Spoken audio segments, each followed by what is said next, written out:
أعوذ بالله من الشيطان الرجيم. بسم الله الرحمن الرحيم.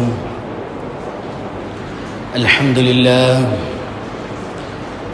لله وحده، والصلاة والسلام على من لا نبي بعده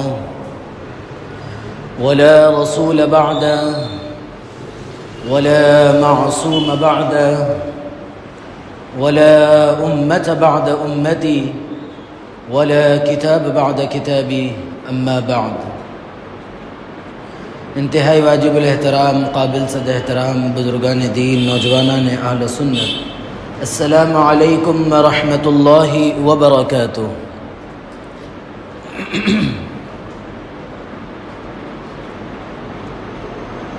اللہ کے نبی علیہ الصلاۃ والسلام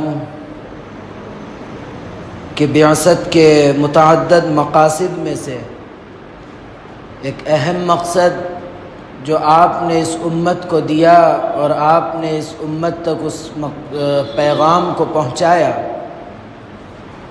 اور اسلام کے اندر جس کی اہمیت بھی ہے اور حضرات انبیاء کرام نے بھی اس کو ترجیح دی ہے، وہ ہے محبت کا پیغام، امن کا پیغام.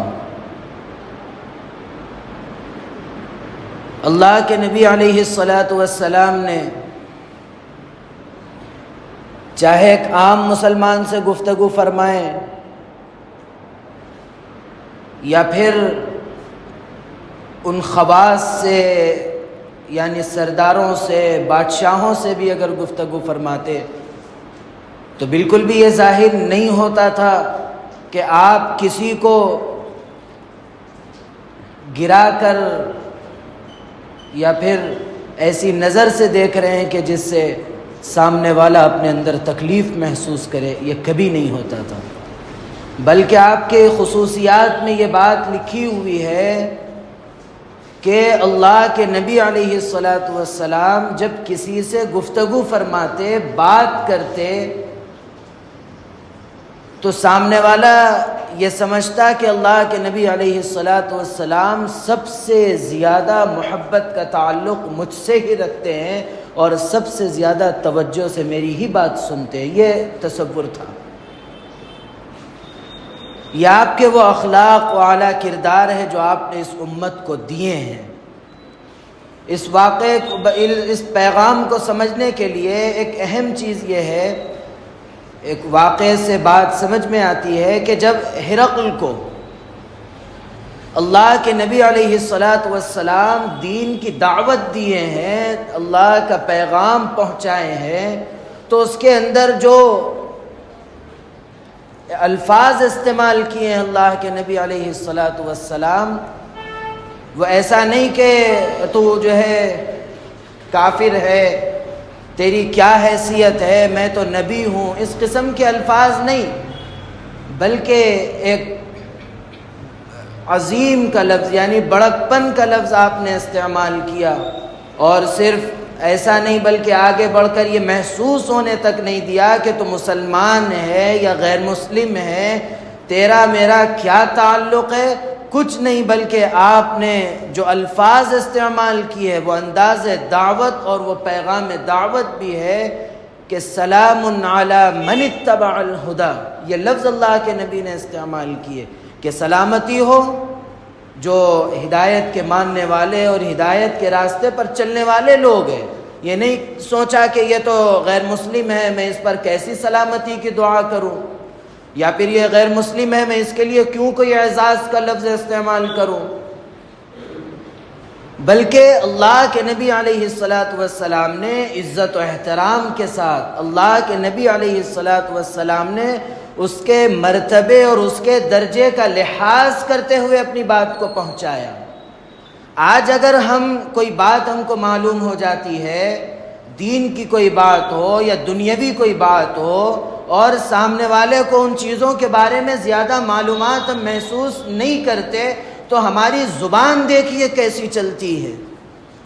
ہم اسی نبی کے تو امتی ہیں، اسی کی تعلیمات پر عمل کا دم بھرنے والے لوگ ہیں کہ ہماری زبانیں کس طرح چلتی ہے. ہم پیغام دعوت کس طرح آگے بڑھا رہے ہیں کہ ہم کسی کے لیے کسی کی اللہ کے نبی علیہ السلام اگر اس وقت چاہتے تو ان الفاظ کا استعمال کر سکتے تھے جو آپ اس کی حقیقت کو واضح ہو جاتی، لیکن اللہ کے نبی علیہ السلام نے جو رویہ جو طریقہ اختیار فرمایا وہ رویہ اور طریقہ یہ ہے کہ آپ نے اس کی خوبیوں کا، اس کے کمالات کا، اس کے عہدے کا تذکرہ کیا اور خیال کیا ہے۔ آج آپس میں اگر ہمارے ساتھ کچھ پس و پیش ہو جاتا ہے، کچھ آپس میں کچھ 19-20 ہو جاتی ہے، تو آپ اس وقت غور کیجئے کہ ہمارے رویے اس وقت کس طرح ہوتے ہیں۔ ہم سامنے والے کو جتنا گرانا چاہتے ہیں اتنا گرا کے بات کرنا چاہتے ہیں۔ یہ پیغام اللہ کے نبی علیہ السلام کی طرف سے ہم کو نہیں ملا، آپ کی یہ تعلیمات ہم کو نہیں ملی۔ اگر آپ کسی کے اندر کوئی خامی دیکھتے ہیں، آپ اگر کسی کے اندر کوئی برائی دیکھتے ہیں، تو آپ پر لازم و ضروری ہے کہ اس کے عہدے کا، اس کے مرتبے کا، اس کی عزت کا، اس کے خاندان کا، ہر چیز کا لحاظ کرتے ہوئے اس کو اپنا پیغام دعوت پہنچانا ہے۔ وہ غلطی کرتا ہے، اس غلطی سے آگاہ بھی محبت کے ذریعے کرنا ہے۔ اگر اللہ کے نبی علیہ السلام چاہتے تو جس طرح چاہتے آپ پیش آ سکتے تھے، آپ کے پاس یہ درجہ موجود تھا، آپ کو وہ بلند مرتبہ حاصل تھا، لیکن اللہ کے نبی علیہ السلام نے کیسا نرم رویہ اختیار کیا۔ یہ پیغام دعوت ہے۔ اور آپ ہماری صورتحال مزید یہ دیکھیے کہ ہم اگر کسی کو کوئی بات پہنچاتے ہیں، وہ بات ہماری نہیں سنتا ہے، نہیں سمجھتا ہے، تو ہمارا ذہن کیا کام کرتا ہے؟ ہمارا ذہن یہ کام کرنے لگتا ہے کہ یہ ہے ہی ایسا، یہ ہے ہی ویسا، اس کے بلکہ آگے بڑھ کر اس کے خاندان، اس کے نسل در نسل کی جو ہے گرداننا شروع کر دیتے ہیں، گننا شروع کر دیتے ہیں۔ کتنی نامناسب بات ہے۔ ہم کون ہوتے کسی کے بارے میں کچھ بولنے والے؟ کیا حق پہنچتا ہم کو کسی کی طرف انگشت نمائی کرے، انگلی اٹھائے؟ کیا اختیار ہے؟ ہماری کیا حیثیت ہے؟ ہم چار چیز معلوم اگر ہو جائے تو اس کا مطلب یہ نہیں ہے کہ آپ جو چاہے زبان درازی کرے، آپ جو چاہے الفاظ استعمال کرے۔ آپ کو اس وقت نہ یہ خیال ہے کہ وہ کون ہے، میں کہاں ہوں، کس سے بول رہا ہوں، میری خود حیثیت کیا ہے، اس کا خیال کیے بغیر، اس کی کسی چیز کا لحاظ کیے بغیر ہماری زبانیں چل پڑتی ہے۔ ایسا نہ ہو کہ کل کے دن یہی زبانیں اللہ کے یہاں پکڑ کا ذریعہ بن جائے۔ آپ یہ چاہتے ہیں ایسا نہ ہو کہ وہ اسمہما اکبر من نفعہما، کہ فائدے سے زیادہ نقصان ہونے لگ جائے۔ ایسا نہیں، بلکہ آپ کے لیے لازم و ضروری ہے کہ آپ ان تمام اصول کا لحاظ کریں، ان تمام ضوابط کا لحاظ کریں جو دعوت کے طریقے کے اندر شامل ہے۔ آپ دیکھیے جب دعوت کے لیے نکلتے ہیں، پیغام محبت دینے کے لیے نکلتے ہیں، تو ایک چیز سکھائی جاتی ہے کہ آپ جس سے بھی ملیں گے اس کی خوبیوں کا تذکرہ کریے۔ اور اسلام جو سکھاتا ہے وہ تو ہم کو خوبیوں کا لین دین سکھاتا ہے کہ آپ سامنے والے کی صرف خوبی دیکھیے اور سامنے والا بھی آپ کی صرف خوبی دیکھے۔ اگر کوئی آپ کی خوبی نہیں دیکھتا ہے تو آپ اس کی پرواہ مت کیجیے، لیکن آپ اس کے ان خوبیوں کو دیکھیے۔ یہ اسلام کا پیغام ہے جو امت کو دیا گیا ہے۔ اور اسی طرح آپ اگر اس کو ہمارے رویے کی طرف دیکھتے ہیں، ہمارے انداز گفتگو کی طرف اگر آپ نظر ڈالتے ہیں، تو آپ دیکھیں کتنی بدترین صورتحال ہماری ہے کہ ہم کبھی کسی کی خوبی سامنے آ جائے تو اس کو فوراً کوشش یہ کرتے ہیں کہ ہم اس کو خامی ثابت کریں۔ یہ ہم کو تعلیم نہیں ملی ایک بحیثیت مسلمان کے، ایک بحیثیت مومن کے۔ اس کے لیے یہ چیز بالکل بھی زیب نہیں دیتی کہ وہ کسی کو منفی نظر سے سوچے، منفی نظر سے دیکھے، یعنی نیگیٹو دیکھے۔ یہ اسلام کے اندر پسندیدہ نہیں ہے۔ اسلام بالکل بھی ایسے شخص کو قبول نہیں کرتا، بلکہ اگر آپ کی زبان چل پڑتی ہے، آپ کی زبان سے اگر کسی کو تکلیف پہنچتی ہے، تو اللہ کے پیارے حبیب صلی اللہ علیہ وسلم فرماتے ہیں کہ اس کا ایمان مکمل نہیں ہے۔